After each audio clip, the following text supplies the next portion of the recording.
മൂലമറ്റം കൊലപാതകത്തിൽ വെളിപ്പെടുത്തലുമായി പ്രതികൾ സഞ്ചരിച്ച ഓട്ടോയുടെ ഡ്രൈവർ.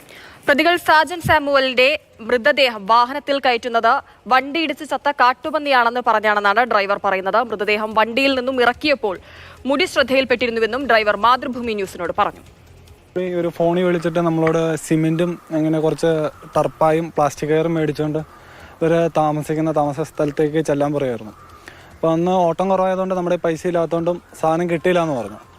അപ്പോൾ അതിനുശേഷം നമ്മൾ അന്ന് കയറി പോരെന്ന് പറഞ്ഞു. പകുതി എത്തിയപ്പോൾ അവർ വിളിച്ച് പറഞ്ഞു ഇപ്പോൾ വരണ്ട, കുറച്ച് കഴിഞ്ഞ് വന്നാൽ മതി എന്ന് പറഞ്ഞു. പിന്നെ ഒരു രാത്രിയോടെ വിളിച്ചിട്ട് പറഞ്ഞു കുറച്ച് ആക്രി ഉണ്ട് കൊടുക്കാനുണ്ടെന്ന് പറഞ്ഞ് ഫോണിൽ വിളിച്ച് ഒരു 7 മണിയായപ്പോൾ നമ്മൾ കയറി ചെന്നു. അവിടെ ചെന്ന് കഴിഞ്ഞപ്പോൾ ഇങ്ങനെ ഇവരുടെ താമസ സ്ഥലത്തേക്ക് വണ്ടി റിവേഴ്സ് ഇറക്കിയിട്ട് കൊടുക്കാൻ പറഞ്ഞു.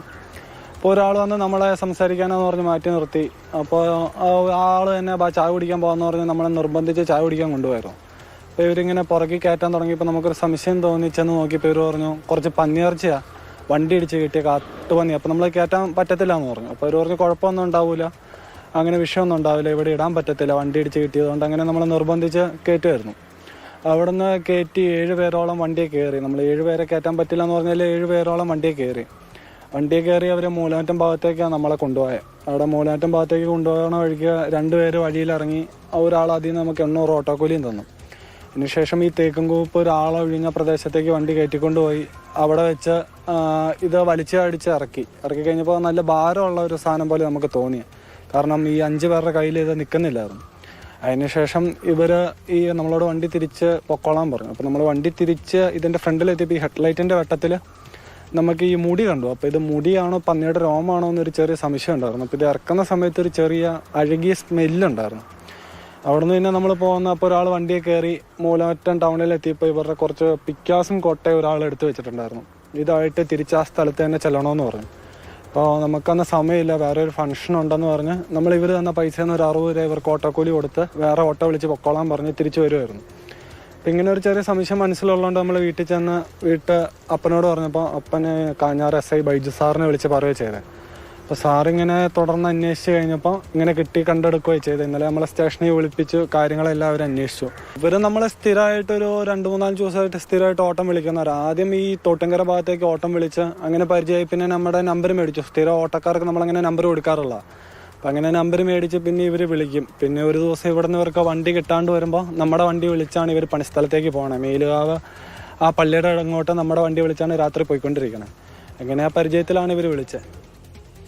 ജെയിൻസ് രാജുണ്ട്. ജെയിൻ, എന്തായാലും ഈ ഓട്ടോക്കാരൻ്റെ വെളിപ്പെടുത്തലാണ് നിർണായകമായത്. ഇങ്ങനെ പോലീസിനെ വിളിച്ചറിയിക്കാൻ ശ്രമിച്ചതിനെ തുടർന്നായ അന്വേഷണത്തിലാണ് ഇതൊക്കെ വെളിപ്പെട്ട് വരികയും ചെയ്തത്.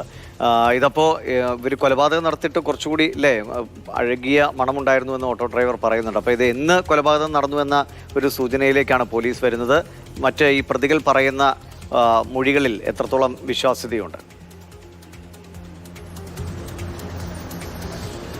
തീർച്ചയായിട്ടും ദിവീഷ്, ഈ വ്യാഴാഴ്ചയാണ് ഈ ഓട്ടോ ഡ്രൈവർ ഈ മൃതദേഹവുമായിട്ട് അല്ലെങ്കിൽ ഈ മൃതദേഹം അവിടെ നിന്ന് മാറ്റുന്നതിനായിട്ട് ഈ പ്രതികൾ വ്യാഴാഴ്ചയാണ് വിളിച്ചു വരുത്തുന്നത്. ഒരു പക്ഷേ അതിനു മുമ്പ് ഈ കൊലപാതകം നടന്നു എന്ന ഒരു നിഗമനത്തിലേക്കാണ് പോലീസ് എത്തുന്നത്. 30-ാം തീയതി ഇത് സംബന്ധിച്ച് പരാതി പോലീസ് സ്റ്റേഷനിൽ, മേലുകാവ് പോലീസ് സ്റ്റേഷനിലാണ് ഈ കുപ്രസിദ്ധ ഗുണ്ടയാണ് ഈ കൊല്ലപ്പെട്ട സാജൻ സാമുവൽ എന്ന് പറയുന്നത്. ഇയാളെ കാണാനില്ല എന്ന് പറഞ്ഞുകൊണ്ട് ഇയാളുടെ അമ്മ ഒരു പോലീസ് സ്റ്റേഷനിൽ പരാതി നൽകുന്നത്. അതിന് പിന്നാലെയാണ് ഇതുമായി ബന്ധപ്പെട്ട അന്വേഷണങ്ങളൊക്കെ നടക്കുന്നത്.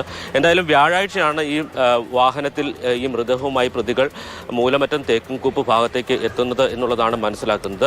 അതോടൊപ്പം തന്നെ ആ ഡ്രൈവർക്ക് തോന്നിയ ഒരു സംശയം, ഒരു പക്ഷേ ആ ഭാഗത്ത് ആൾതാമസമൊന്നുമില്ലാത്തൊരു മേഖലയാണ്, വനംവകുപ്പിൻ്റെ നിയന്ത്രണത്തിലുള്ള ഒരു പ്രദേശമാണ്, തേക്ക് പ്ലാന്റ് ചെയ്തിരിക്കുന്ന ഒരു മേഖലയാണ്. ആ ഭാഗത്ത് ഇയാൾ ഒരു വിവരം നൽകിയില്ലായിരുന്നെങ്കിൽ, ഈ ഡ്രൈവർ ഒരു വിവരം നൽകിയില്ലായിരുന്നെങ്കിൽ ഈ സംഭവം ഒരു പക്ഷേ ഈ ഘട്ടത്തിൽ പുറത്തു വരില്ലായിരുന്നു. ഈ പ്രതികൾ ഒരു പക്ഷേ രക്ഷപ്പെട്ടു പോകാനുള്ള സാധ്യത ഉണ്ടായിരുന്നു എന്നുള്ളതാണ് അയാൾക്ക് തോന്നിയ ഒരു സംശയം. ആ തോന്നിയ സംശയം അയാളുടെ പിതാവ് വഴി കാഞ്ഞാർ പോലീസ് സ്റ്റേഷനിലെ SI ബൈജു ബാബുവിനെ അറിയിക്കുന്നു. അതിനുശേഷം പോലീസ് 2-3 ദിവസം അവിടെ തെരഞ്ഞു നടന്നു. കാരണം ഈ മൃതദേഹം കൊണ്ടുവന്നിട്ടത് ഒരു കുറ്റിക്കാട്ടിലായിരുന്നു. അവിടെ നമുക്കറിയാം ഇടുക്കി ജലവൈദ്യുത പദ്ധതിയുടെ അടുത്താണിത് ഈ സ്ഥലമുള്ളത്. അപ്പോൾ അവിടെ നിന്ന് ടവർ ലൈനുകൾ പോകുന്നുണ്ട്. ആ ടവർ ലൈനിൻ്റെ ഭാഗത്ത് കൊണ്ടുവന്നിട്ടാണ് കാടിനകത്താണ് ഈ മൃതദേഹം ഇട്ടിരുന്നത്. അതുകൊണ്ട് തന്നെ രാത്രിയും 3 ദിവസം തുടർച്ചയായിട്ടുള്ള 3 ദിവസം അവിടെ പരിശോധന നടത്തിയിട്ടും ഈ മൃതദേഹം കണ്ടെത്താൻ കഴിഞ്ഞിരുന്നില്ല. അതിനുശേഷം ഏറ്റവും ഒടുവിൽ ഒടുവിൽ ഇന്നലെ രാവിലെ വീണ്ടും SIയും പാർട്ടിയും അവിടെ ചെല്ലുന്നു. ആ സമയത്ത് ഈ മൃതദേഹത്തിൽ നിന്ന് ദുർഗന്ധം വമിക്കാൻ തുടങ്ങിയിരുന്നു. അങ്ങനെയാണ് ഈ മൃതദേഹം ഇവിടെ ഉണ്ട് എന്ന് കണ്ടെത്തുന്നത്. അതിനുശേഷം പോലീസ് അതിൻ്റെ നടപടികളുമായി മുന്നോട്ട് പോവുകയാണ്. ഇപ്പോൾ 6 പേർ പോലീസിന്റെ കസ്റ്റഡിയിലുണ്ട്. ഇതിൽ ഒരാളുടെ അറസ്റ്റ് രേഖപ്പെടുത്തിയിട്ടുണ്ട്. ഈ പ്രതികളിൽ എല്ലാവരും തന്നെ മൂലമറ്റം സ്വദേശികളാണ് എന്നുള്ളതാണ് പോലീസ് നൽകുന്ന വിവരം. ഷാരോൺ ബെന്നി എന്ന ആളുടെ അറസ്റ്റാണ് രേഖപ്പെടുത്തിയിരിക്കുന്നത്. മറ്റ് കൊലപാതകത്തിലേക്ക് നയിച്ചതിന്റെ പ്രധാന ഒരു തർക്കം എന്താണ്? ഇപ്പൊ നേരത്തെ ജെയിൻ പറഞ്ഞിരുന്നു, ഞാൻ നിങ്ങളുടെ കൂട്ടത്തിൽ ഒരാളെ കൊണ്ടുപോകും എന്ന് ഇയാൾ പറഞ്ഞ് ഭീഷണിപ്പെടുത്താറുണ്ട് എന്ന്. മറ്റെന്തെങ്കിലുമൊക്കെ തർക്കങ്ങൾ ഇയാളും കൊല്ലപ്പെട്ടയാളും ക്രിമിനൽ കേസുകളിലൊക്കെ ഉള്ള ആളാണ്. അപ്പൊ അത്തരം മാഫിയ അല്ലെങ്കിൽ കൊട്ടേഷൻ തർക്കങ്ങളൊക്കെയാണോ? തീർച്ചയായിട്ടും അങ്ങനെ വേണം കരുതാൻ. കാരണം ഈ കൊല്ലപ്പെട്ടയാൾക്കെതിരെ നിരവധി കേസുകളുണ്ട്. അയാൾ ഈ മൂലമറ്റത്ത് തന്നെ ഒരിക്കൽ വാഹനം പാർക്ക് ചെയ്തത്, അതായത് റോഡിൽ മറ്റു വാഹനങ്ങൾക്ക് തടസ്സമായി വാഹനം പാർക്ക് ചെയ്തത് നാട്ടുകാർ ചോദ്യം ചെയ്തിരുന്നു. അന്ന് നാട്ടുകാർക്ക് നേരെ വാഹനം ഓടിച്ച് കയറ്റാൻ ശ്രമിക്കുകയും തോക്കുപയോഗിച്ച് നാട്ടുകാർക്കെതിരെ വെടിവെക്കുകയും ഒക്കെ ചെയ്ത ഒരാളാണ്. സ്ത്രീകളെ അപമാനിച്ചതിന് കേസുണ്ട്. അങ്ങനെ നിരവധി കേസുകളുള്ള ഒരാളാണ് ഈ കൊല്ലപ്പെട്ട സാജൻ സാമുവൽ എന്ന് പറയുന്നത്.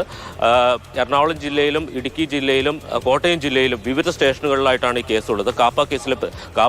ഇയാൾക്കെതിരെ കാപ്പ ചുമത്തിയിരുന്നു. അപ്പോൾ ഈ പ്രതികൾ എന്ന് പറയുന്നവർ ഈ ഓട് മാറ്റുന്ന അല്ലെങ്കിൽ ആശാരിപ്പണി പോലത്തെ ജോലികൾ ചെയ്യുന്ന ആളുകളാണ്. അവരുമായി ഈ പ്രതിക്ക് ബന്ധം, അല്ലെങ്കിൽ കൊല്ലപ്പെട്ട സാമുവലും ഇവരും അടുത്ത പരിചയക്കാരായിരുന്നു. ഇവരുടെ മുറിയിൽ ഈ സാജൻ സാമുവൽ കിടന്നുറങ്ങിയിരുന്നു, അല്ലെങ്കിൽ താമസിക്കാൻ രാത്രി അവിടെ ചെന്നിരുന്നു എന്നുള്ളതാണ് പോലീസ് നൽകുന്ന വിവരം. അവിടെ വെച്ച് ഉറക്കത്തിൽ ഇയാളെ തലക്കടിച്ച് കൊലപ്പെടുത്തുകയായിരുന്നു എന്നുള്ളതാണ്. ഇയാളുടെ ഒരു കൈ നഷ്ടപ്പെട്ടിട്ടുണ്ട്. ആ കൈ മൃതദേഹത്തിലില്ല. അതോടൊപ്പം തന്നെ ശരീരത്തിൽ നിരവധി മുറിവുകളുണ്ട് എന്നുള്ളതാണ് പോലീസ് നൽകുന്ന ഒരു വിവരം. വളരെ ക്രൂരമായിട്ടാണ് ഈ കൊല നടത്തിയത്. ആ കൊലയിലേക്ക് നയിച്ച കാരണങ്ങൾ, അത് ആദ്യഘട്ടത്തിൽ ഈ പ്രതികൾ പറയുന്നത് തങ്ങളിൽ ഒരാളെ കൊലപ്പെടുത്തുമെന്ന് ഈ മദ്യപിക്കുന്ന സമയത്തും മറ്റ് സമയത്തൊക്കെ ഈ സാജൻ മാനുവൽ ഭീഷണിപ്പെടുത്തിയിരുന്നു എന്നുള്ളതാണ്. അങ്ങനെ തങ്ങൾക്ക് ഭീഷണി ഉള്ളതുകൊണ്ട് ഇയാളെ ഒന്നിച്ച് കൊലപ്പെടുത്താൻ ശ്രമിച്ചു, അല്ലെങ്കിൽ കൊലപ്പെടുത്തി എന്നൊരു വിശദീകരണമാണ് ആദ്യഘട്ടത്തിൽ പോലീസിന് പ്രതികൾ നൽകിയിരിക്കുന്നത്. പക്ഷേ ഇപ്പോൾ കസ്റ്റഡിയിലായ മറ്റ് പ്രതികളെയൊക്കെ അല്ലെങ്കിൽ ഇരുത്തിക്കൊണ്ട് കൂടുതൽ ചോദ്യം ചെയ്യേണ്ടതുണ്ട്. ആ ചോദ്യം ചെയ്യലിൽ മാത്രമേ കൊല്ലപ്പെട്ട കാപ്പ കേസ് പ്രതിയൊക്കെയാണ് സാജൻ സാമുവൽ. ഇയാളെ കൊലപ്പെടുത്തിയത് നിങ്ങളുടെ കൂട്ടത്തിൽ ഒരാളെ ഞാൻ കൊണ്ടുപോകുമെന്ന ഭീഷണിപ്പെടുത്തലൊക്കെ ഉണ്ടായിരുന്നു. എന്തിന്റെ ആ തർക്കങ്ങളൊക്കെ ആയിരിക്കും ഒരുപക്ഷെ കൊലപാതകത്തിലേക്ക് നയിച്ചു. പക്ഷേ ഈ മൃതദേഹം മറവിയാനുള്ള ശ്രമങ്ങളാണ്. അത് അദ്ദേഹം പോലീസിനെ അറിയിക്കാൻ തയ്യാറായതുകൊണ്ടാണ് ഇത് ഇത്ര പെട്ടെന്ന് പോലീസ് ശ്രദ്ധയിലേക്കും അറസ്റ്റിലേക്കും ഒക്കെ പോയത്. ജെയിനസ് രാജുവാണ് വിവരങ്ങൾ പങ്കുവച്ചു.